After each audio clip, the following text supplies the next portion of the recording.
Sulphonation of anisole. अगर हम लोग सल्फोनेशन करते हैं एनिसोल का तो क्या हो सकता है। ठीक है, सबसे पहले हम लोग समझना कि सल्फोनेशन का मतलब क्या है। तो सल्फोनेशन का मतलब होता है उसको हम लोग सबस्ट्रेट को कैन कौन सल्फ्यूरिक एसिड H2SO4 से ट्रीट करेंगे, तब उसमें जो है HO और SO3H में टूटेगा और वो SO3H जो है सो किससे, वो जो सबस्ट्रेट है उससे जाके अटैकिंग करेगा। ठीक है, तो यही होता है। तो समझे, हमको यहाँ पे हम लोग इसको समझते हैं। सबसे पहले क्या है, ये एनिसोलर ग्रुप। ठीक है, अब एनिसोल ग्रुप क्या होता है, एक ऑर्थोपाराडाइक्टिन ग्रुप है। ऑर्थोपाराडाइक्टिन ग्रुप का मतलब क्या होता है, इसमें लोन पेयर कहाँ पे आता है, ऑर्थो और पारा पे आता है। ठीक है, इतना समझ में आ गया। दूसरी बात, कौन के H2SO4 सिलेक्शन करेंगे, तो ये क्या होता है, टूटता है किसमें टूटता है, HO और SO3H में टूटता है, यही में टूटता है। जिसके पास ये वाला पॉजिटिव और इसके पास नेगेटिव हो जाएगा। ठीक है, जो ये क्या है यहाँ पे एग्जिस्ट करेगा, तो ये एग्जिस्ट करेगा एज अ इलेक्ट्रोफाइल के जैसा। ठीक है, इलेक्ट्रोफाइल एग्जिस्ट करेगा।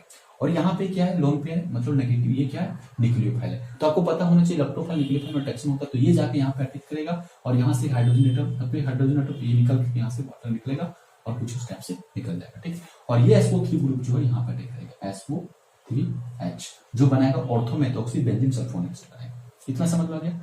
आपको पता होना चाहिए कि एनिसोल में जो होता है रिजोनेंस आनी, जो लोन पेयर हो तो घूमते रहता है। अब यही लोन पेयर जब यहाँ पे ऑर्थो मेटा पारा पे जब आ जाएगा, जब पारा पे आ जाएगा तो उस केस में फिर SO3H ग्रुप यहाँ पे अटैक करेगा और ये जब अटैक करेगा तो यहाँ पे फिर इस टाइप से कुछ बनेगा और ये कुछ इस तरह से ये बनेगा, जो बनेगा पारा पेथोक्सी बेंजीन सल्फोनिक एसिड। ठीक है, इतना समझ में आ गया।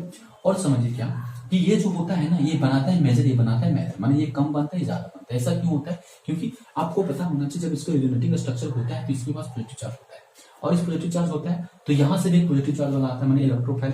अभी दोनों इलेक्ट्रोफाइल के बीच अट्रैक्शन होता है, रिपल्सन होता है। रिपल्सन होने की वजह से SO3H ग्रुप को बोलता है कि तुम जो है नीचे की ओर चल जाओ, और नीचे की ओर जाने की वजह से ये ज्यादा बन जाता है, थोड़ा कुछ कम बनता है। ठीक है, तो इसी तरह से ये मेजर बनता है, इसीलिए ये मेजर बनता है, ये मेजर बनता है। तो आई होप लोग समझ में आया होगा। इस टॉपिक रिलेटेड अगर आपको कोई डाउट इंक्वायरी तो मेरे को आप कमेंट कर सकते हैं।